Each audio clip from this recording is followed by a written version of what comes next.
Hello everyone, 25 जून से market में Indian made foreign liquor company का आईपीओ ओपन होने वाला है, allied blenders and distillers limited. And इस कंपनी की वर्ल्ड वाइड काफी ज्यादा पहचान है एंड हम इसे ऑफिसर्स चॉइस के नाम से भी जानते हैं। आज के इस वीडियो में हम इस आईपीओ के बारे में सब डिटेल्स डिस्कस करने वाले हैं कि कंपनी क्या करती है, कंपनी के फाइनेंशियल्स कैसे हैं, एंड में हम ये डिस्कस करेंगे कि हमें इस आईपीओ में अप्लाई करना चाहिए या फिर अवॉइड करना चाहिए। तो चलिए सबसे पहले हम ये देख लेते हैं कि कंपनी क्या करती है। Allied blenders and distillers limited company 2008 में इनकॉर्पोरेट हुई थी एंड ये India made foreign liquor company है। इसका ये मतलब हुआ कि इंडिया में लिकर का प्रोडक्शन होता है एंड ये दूसरे कंट्रीज में भी एक्सपोर्ट किया जाता है। अगर हम इनके प्रोडक्ट कैटेगरीज की बात करें तो इसमें आ जाता है brandy, whisky, rum and vodka. इसके अलावा इनका ब्रांड नेम ऑफिसर्स चॉइस, इसकी विस्की वर्ल्ड वाइड फेमस है एंड ये मोस्ट ऑफ द कंट्रीज में एक्सपोर्ट किया जाता है एंड ये one of the top consuming whisky brand में से एक है। लिकर के अलावा ये कंपनी पैकेज ड्रिंकिंग वाटर भी सप्लाई करती है Officer's Choice Blue and Sterling Reserve brand के साथ। इसके अलावा अगर हम डिफरेंट कंट्रीज की बात करें जहां पर ये अपने लिकर को एक्सपोर्ट करती है तो इसमें आ जाते हैं 14 international market including middle east, north and south America, Africa, Asia and Europe. यानी कि इस कंपनी के जो यहाँ पर प्रोडक्ट्स हैं वो वर्ल्ड वाइड फेमस है एंड डिफरेंट कंट्रीज में एक्सपोर्ट भी किए जाते हैं। फ्रेंड्स, अब हम इस कंपनी के फाइनेंशियल्स को भी देख लेते हैं जिससे हमें समझ आ जाएगा कि कंपनी फाइनेंशियली स्टेबल है या फिर नहीं, कंपनी को प्रॉफिट हो रहा है या फिर लॉस हो रहा है।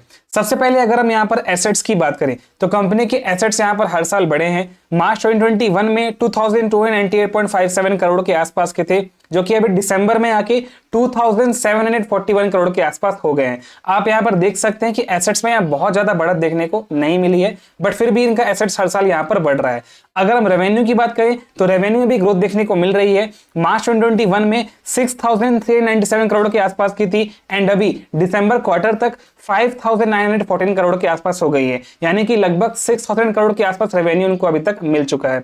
अगर हम प्रॉफिट आफ्टर टैक्स की बात करें तो कंपनी को प्रॉफिट यहाँ पर ज्यादा नहीं हो रहा है। इनिशियली वो 2.51 करोड़ के आसपास का था एंड अभी दिसंबर क्वार्टर तक इनका जो प्रॉफिट है वो सिर्फ 4.23 करोड़ के आसपास मिल चुका है। इसका ये मतलब हुआ कि कंपनी प्रॉफिटेबल तो है बट इनका जो प्रॉफिट है वो काफी ज्यादा कम है। प्रॉफिट मार्जिन यहाँ पर बहुत कम देखने को मिल रहा है। हो सकता है आने वाले क्वार्टर्स में अगर कंपनी के ऊपर कोई भी रेस्ट्रिक्शन आ जाती है तो इसमें हमें नेगेटिव प्रॉफिट भी देखने को मिल सकता है, यानी कि कंपनी के ऊपर लॉस भी आ सकता है।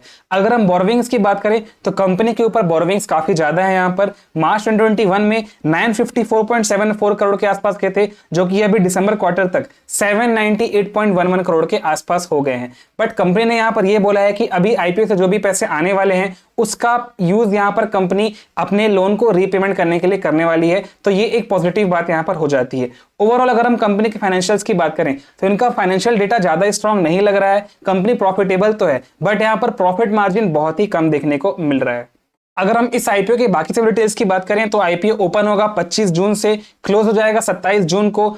फेस वैल्यू 2 रुपए पर शेयर रखा गया है। आईपीओ का प्राइस बैंड 267 टू 281 पर शेयर रखा गया है। एक लॉट में 53 शेयर्स होंगे। इशू साइज 1500 करोड़ का है जिसमें कि 1000 करोड़ का यहाँ पर फ्रेश इशू है जो कंपनी के लिए पॉजिटिव बात हो जाती है एंड 500 करोड़ का यहाँ पर ऑफर फॉर सेल है। यहाँ पर ध्यान दीजिएगा 500 करोड़ भी यहाँ पर कम अमाउंट नहीं है, ऑफर फॉर सेल के लिए ये भी ज्यादा अमाउंट हो जाता है। अगर हम एम्प्लॉय डिस्काउंट कैटेगरीज की बात करें तो जो भी एम्प्लॉय इस कंपनी में काम करते हैं उन्हें 26 रुपीज का यहाँ पर डिस्काउंट मिलने वाला है पर शेयर। अगर हम टाइमलाइन की बात करें तो आईपीओ ओपन होगा 25 जून को, क्लोज हो जाएगा 27 जून को, अलॉटमेंट 28 जून को आ जाएंगे। रिफंड आपको 1 जुलाई को इनिशिएट कर दिया जाएगा अगर आपको ये आईपीओ अलॉट नहीं होता है। इसके अलावा 1 जुलाई को आपके डीमैट अकाउंट में भी इसके शेयर्स आ जाएंगे एंड ये आईपीओ टेंटेटिवली 2 जुलाई को स्टॉक मार्केट में लिस्ट होने वाला है।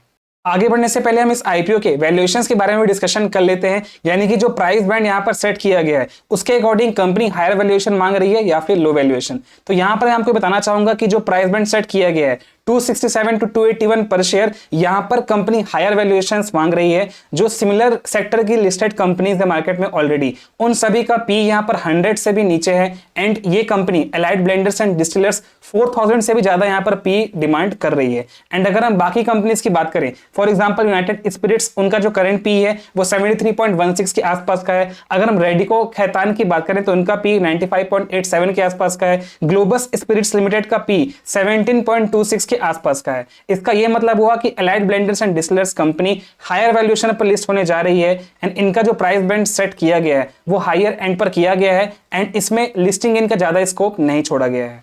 सो फ्रेंड्स, अब हम फाइनल डिसीजन देख लेते हैं कि हमें इस आईपीओ में अप्लाई करना चाहिए या फिर अवॉइड करना चाहिए। सबसे पहले हम यहाँ पर लिस्टिंग इन पर्सपेक्टिव की बात कर लेते हैं। अभी हमने इस आईपीओ का जीएमपी देखा एंड उसके अकॉर्डिंग हमें 30% तक का लिस्टिंग इन देखने को मिल सकता है। यानी कि अगर अगले 3 दिनों में जब तक ये आईपीओ ओपन रहता है तब तक इसका जीएमपी अगर कांस्टेंट रहता है एंड हमें इसमें अच्छा सब्सक्रिप्शन देखने को मिलता है, देन ये आईपीओ लिस्टिंग इन के लिए सेफ रहने वाला है। बट इसके लिए हमें इस आईपीओ के सब्सक्रिप्शन स्टेटस को ट्रैक करना होगा एंड थर्ड डे यानी कि जिस दिन ये आईपीओ क्लोज होने वाला है उस दिन तक अगर इसका जीएमपी हाई रहता है एंड सब्सक्रिप्शन भी अच्छा मिल जाता है तभी हमें इस आईपीओ में लिस्टिंग इन के लिए अप्लाई करना है, अदरवाइज अवॉइड कर देना है।